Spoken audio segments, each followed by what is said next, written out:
Yes, just like that. This will be more than enough to assassinate Varka. I'm going to assassinate Varka. I need ideas for assassinating the Grand Master.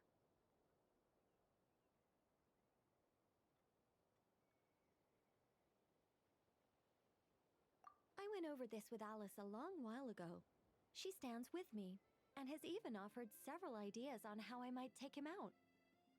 Of all her suggestions, this one seemed the most promising. Bring a full cart of Mondstadt's newest dandelion wine all the way here, and then, before Varka's very eyes, tip the entire cart over the cliff. Perhaps the monumental, overwhelming grief will make him collapse, or go drown himself in whatever other wine he can find. That doesn't sound like it'll work. Wait, no! Don't even think about doing something so horrible. When writing a novel, the author, naturally, seeks to be as extravagant as possible, especially when writing detective novels. If the opening lacks a striking turn, how is the rest of the plot meant to unfold? Alas, this will be my final attempt at writing detective novels. Oh, I suppose they call them crime novels in Inazuma. In any case, they all tell of crime. There's hardly a meaningful distinction. I also discussed it with Barbie, but our novel writing sessions always evolve into crime planning sessions. Methods of crime and puzzles of deduction.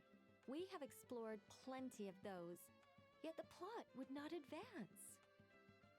The Angel Killer case.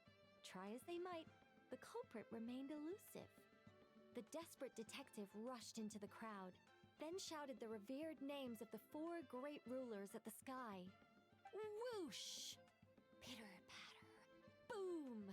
Detective and murderer reduced to ash. What kind of writing is that? Doesn't that leave no room for deduction at all? Of course there is. It was only through painstaking deduction that the detective finally discovered the names of the 4 great rulers, learning also that shouting them at the sky would inevitably reduce one to ash. My point exactly. Simply deducing who the culprit is has become dreadfully unoriginal. The subject of one's deductions must be something more creative. I even thought of having a Seelie detective. An angel who, longing to become a detective, became a Seelie, and by some twist of fate, ended up as a detective's assistant. All Seelies love to guide people, so this one went about leading the detective from case to case. I found the idea rather interesting. Come to think of it, the Seelie detective and the Angel Killer case seem far more interesting than assassinating the Grand Master. Never mind, guess I'll move on to work on that idea then.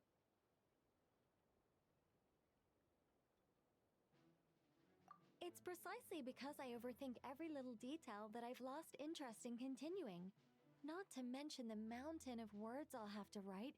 The very thought of penning all those words. Oh, what a hassle. And I can't even get a ghostwriter for this one. I'll just work on the Angel Killer case instead. But how might the detective deduce the truth? Perhaps he could have a conveniently informative dream.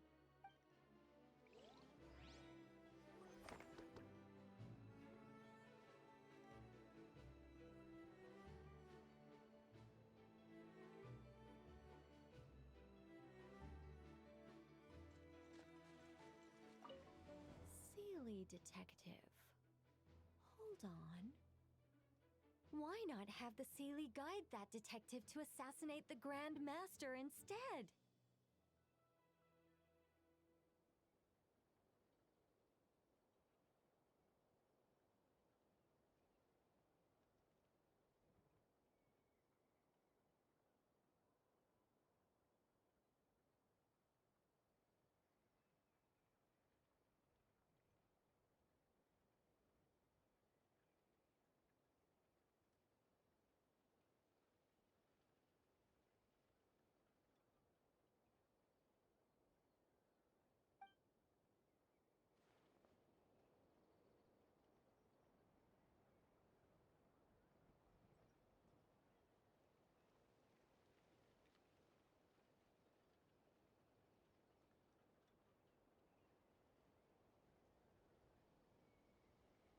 cleanup sequence in progress.